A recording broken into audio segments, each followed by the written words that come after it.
Israel, and hello to Eden Alene. Hello. Oh, it's so nice to finally meet you. I just want to say, today on Zoom, I'm going to show you I love you. Feker Libi, Labi Habi. Eden Alene, a lot of your fans have been asking us, how is she doing? Is she okay? How have you coped with lockdown? I actually, I don't think I was so much coped. Is it okay to say that? Yeah. In this time of year in Israel, we have a lot of Memorial Day, and we also had the Independence Day like a few weeks ago. So they've asked me to sing. So I went from performance to performance, and from rehearsal to rehearsal. Sorry. And I also wanted to do some charity work. So I went to homes for the elderly, and I sang to them, and to quarantine communities to make them happy. It was kind of good. And what's it like to see them respond to your song, Feker Libi? It's nice because it makes them so happy. They don't really understand the language. I mean, it's in Amharic, but they like Feker Libi, hello, no, and it's so nice to see that, and it brings me kind of peace. Yeah. Oh my goodness, I'm feeling more peaceful already in London. Just talking to you, you have a spirit and aura. Have you heard this before? Yeah, no, not to me, but I heard the word aura before. Okay, well, girl, you got it. Now, let's rewind a little bit because we saw a very sad video. I believe it was on the national news where you found out Eurovision was canceled. כמה זה כואב בפנים, לא יודעת. אבל בסדר. חמודה. את יכולה, הכל בסדר, זה מתסכל וזה בסדר, מי וזה עוזר לך ברגעים מובן. האלה? נגיד, עם אמא דיברת כבר? הספקת? לא, לא היה לי זמן, כאילו זה היה רגע, אבל בסדר, אני אדבר איתה, ואני אדבר עם חבר שלי, ויהיה טוב, אני מחברים. And it really made us emotional to see you feeling, very emotional. Could you tell us about that moment when you learned Eurovision was canceled? I thought that the Eurovision are not going to be canceled. I thought it was going to be postponed. So I was completely shocked, and when it hit me, I was devastated and from inside, and it was hard. And I also cried, and I always cry, so I cried. You're very much an emotional person, it seems. Yes. Oh. And what happened after the camera went off? Is that when you went to your dressing room or home and cried, or were you in the studio still crying? No, I ran home with my friend Rachel, and I cried. That's what I did. Cried and cried and cried. But I started to realize that it's a small thing near to the coronavirus. I mean, it's nothing. Yeah. And what was most upsetting about the cancellation? I really wanted to meet the other competitors. I wanted to talk to them. Okay, I was so invented in the Eurovision, so I heard all of the song, and I watched all of the video clips that came out, and there was two videos and so that I really liked, the Sweden and Malta, and I really wanted to talk to them. I wanted to ask them so many questions. And I heard that there's a lot of countries that changed their representative, and I it's sad. It's oof, because they deserve to go there. Absolutely, but we are certainly happy you will be there, I must say. It's interesting, the artists you just named, a lot of people have called this 2020 the year of Black excellence, because in the past, there was maybe underrepresentation, but this year there were so many, #OpenUp, it was a diverse, group of contestants. How do you feel about people saying the year of Black excellence? I I heard it once. I mean, one people told me that, so I don't really, but I think it's nice. It's nice because I don't know, maybe something will change and it would affect people not to be racist anymore and we can show them our side and show them our music and our style and I think it's nice. Tonight, I'm gonna show you I'm not afraid to love you, Feker Libi. And then, of course, after the sad times came the happy news when you were told you would be going to Eurovision. In that period between, were you nervous or did you have a good feeling you would be picked again? I was very nervous because in those days that I didn't know, I saw other countries change their representatives. So I thought, okay, this is going to be the end. But then when they told me, I felt relieved because I really wanted to do that, and I thought that I deserve it because I won the X Factor, and this is mine. So I really want this. Give it to me, please. Yeah, the public chose you, the public wanted you. So we were also so happy. And how did they tell you actually? I don't remember. On a TV show, live TV show. הודיעה רשמית שאת, עדן, נבחרת לייצג את ישראל באירוויזיון הבא. אני אבכה עוד פעם. לא, את לא צריכה לבכות, את יכולה לשמוח ולהתרגש, מותר לך גם לבכות, אנחנו לא בשביל זה התכנסנו. יואו, איזה מלך המנכ"ל הזה. למה, תסבירי? On an interview. It was a surprise. At the same show that they told me that it's canceled. So they wanted to do it. Oh no, it must have been torturous. You're like, why am I back now? What are they gonna say this time? Yes, why? But you had already won this big show X Factor earlier in your career, and that's a very big deal. What made you want to enter another singing contest, The Next Star? I wanted to represent my country. I mean, I wanted to be the first Ethiopian who does that. I mean, it's a great honor. It's a big deal.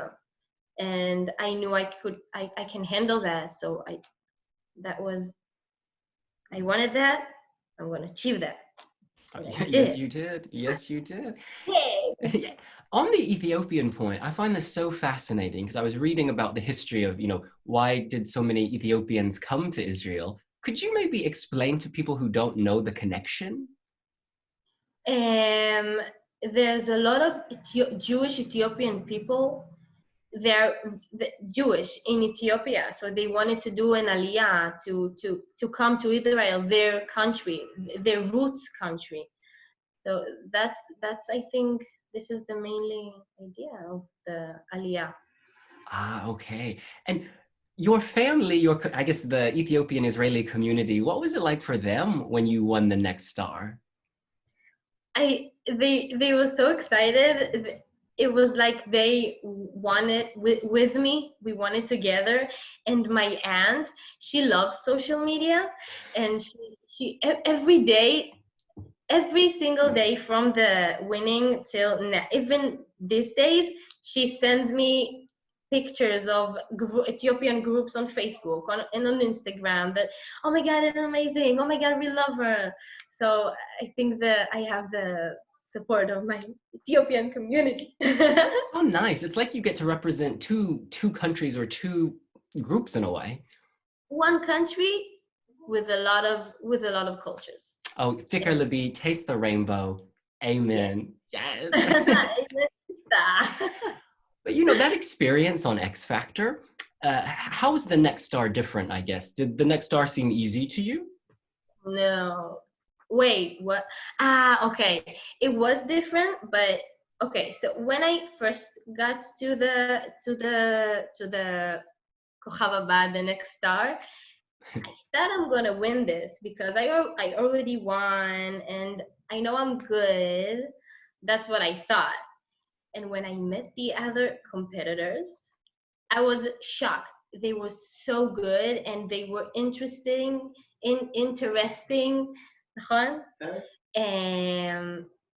so I thought, oh, okay, I'm gonna lose. They're much better than me.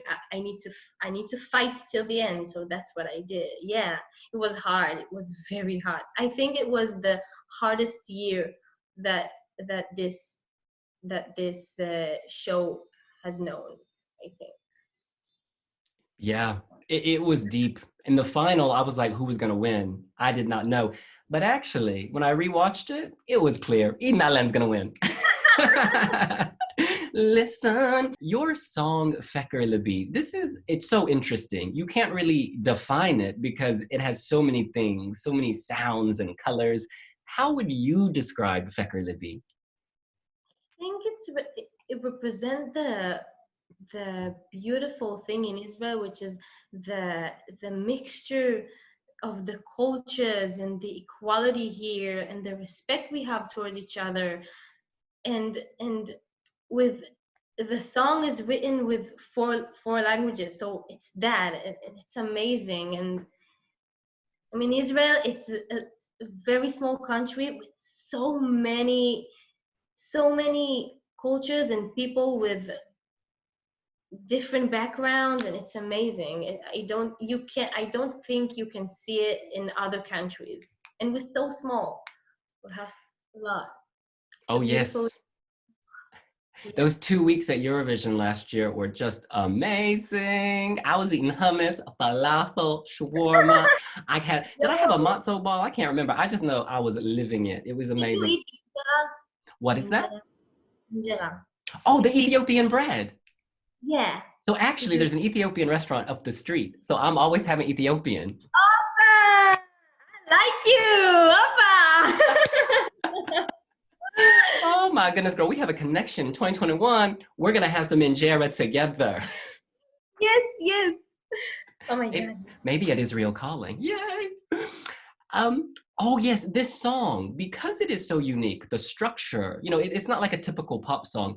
Was it difficult to learn, or did it have any unique challenges for you? It was not. It wasn't difficult. Vocally, it wasn't difficult, but there's the little parts, like the Arabian music. You have to master the technique. You need to know how to do the mawals, and then you have the Ethiopian music. So you need to master the skills to do that, but generally it's not that difficult. Okay, she is a pro. She can slay it. Fine, I'm working very hard. Yes, you are. Well, speaking of working hard, Doron Madali told me that you only had a few days to learn 4 songs, choreography, cameras for the song selection. Was that a challenge? So it was supposed to be hard, but the next star gave me the tools to handle that, and it was at the end it was kind of easy. So I love a confident woman. I'm gonna take some of that confidence and bottle it up inside. I need it. Speaking of confidence, Yonatan, your other half. Oh, Yonatan. Oh, we read, or actually you told us in an email interview that the song is related to him. Could you tell us again? Doron Madali wrote the song about Yonatan and me and the love we have. And so yeah, it was kind of nice. And Yonatan was very shy. He's a shy person, so he was embarrassed, but he was very grateful, and also me also. When you sing the song, do you think of him?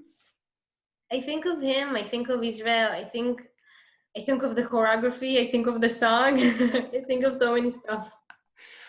I love the other women, the backing vocalists. It's so nice to hear you together. What's it like working with this specific singer?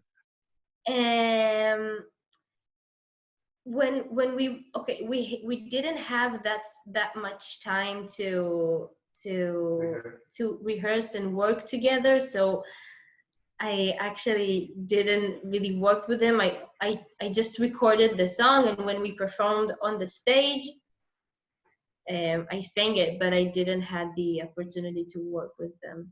Okay, well, hey, it's a match made in heaven. You sounded amazing.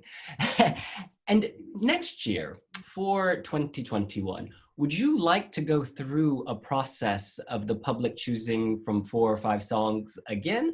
Or would you rather just work behind the scenes and choose one song? I think that it's the audience choice. I mean, I only represent the country. It's supposed to be the people choice. I really want it. I want it to be like this year. Oh, I love that. Princess of the people, we would say. And would you be involved in the songwriting process for those songs next year? Fortunately, no. Oh, I'm not. I don't.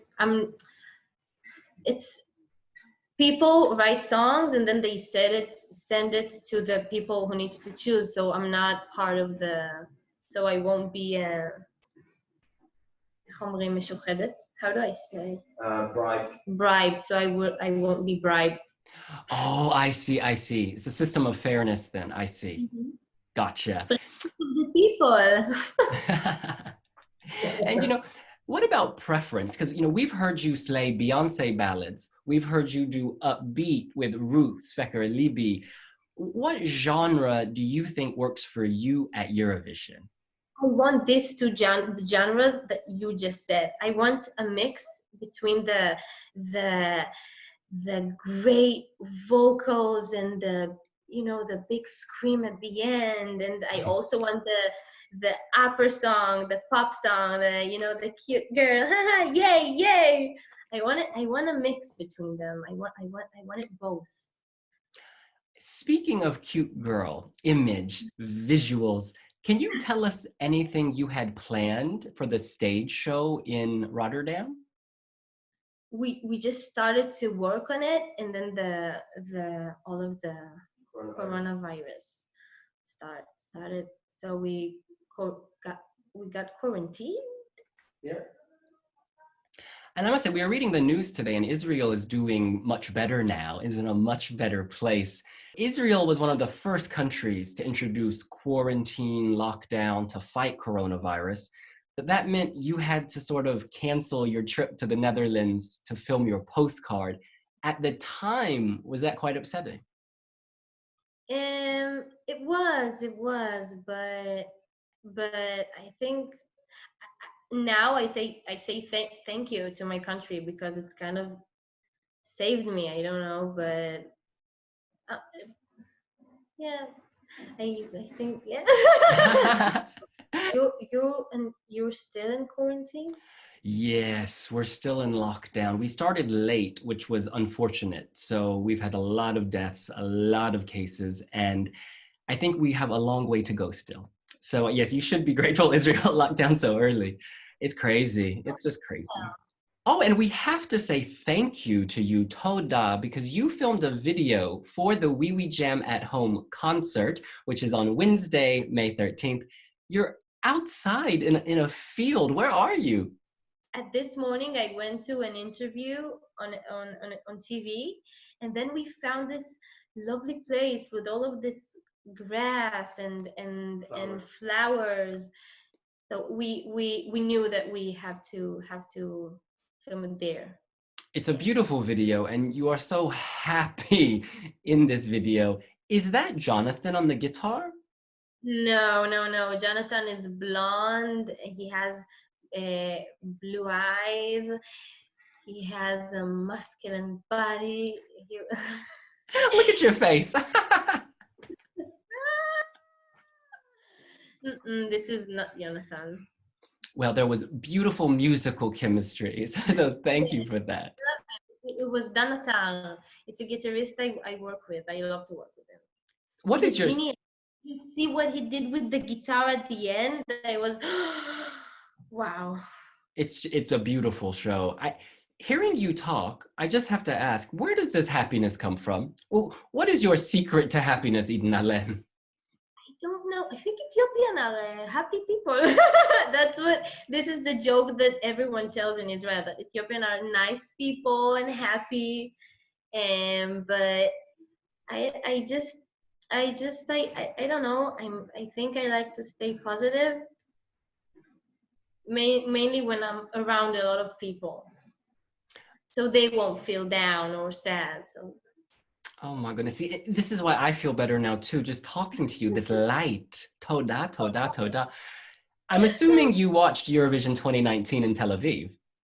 yeah, As an yeah. Israeli, what was that like? Were you...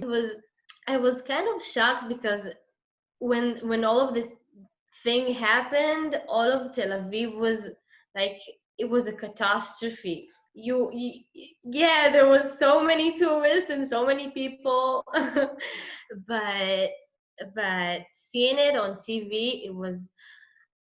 I wanted to be Kobe Marini at this point. I wanted to be him.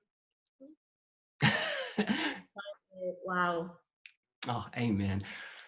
Eden Alene, we always ask everyone to do this, and with you, I think it's going to be very special. Could we hear some of your song?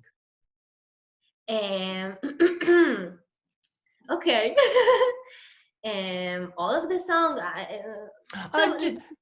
Your favorite part, maybe a chorus.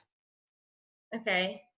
Once upon a time, I was looking for a sign. Put your mama, show the way, you'll be my guide. I love you, love is undermined. Close your eyes and you will find melody, melody. I feel the energy inside. Feker Libi, what did hello? Now I love you. Oh, that is amazing. Even on Zoom, you sound good. That is a skill. I've got to ask you, your fans they love you, they want to hear from you, they want to stay in touch with you. Do you have a final message for them? Something you want them to remember as we say goodbye to Eurovision 2020? I want to say to them to stay strong and try to be as happy as you can, because it's always good to laugh and not cry or be sad, and watch I don't know, happy videos to make yourself happy, videos of dogs or cats, but stay strong, yeah, and take care of yourselves, and I love you, and I hope and to see you next year at the Eurovision, not as live people, not in Zoom. Yeah, I love you. Please stay strong. I'm with you guys. Yeah. Fecker Livi, Labi, Habibi, I love you. Thank you so much, Eden Alene. It's been amazing chatting with you. Oh, with you too. Oh.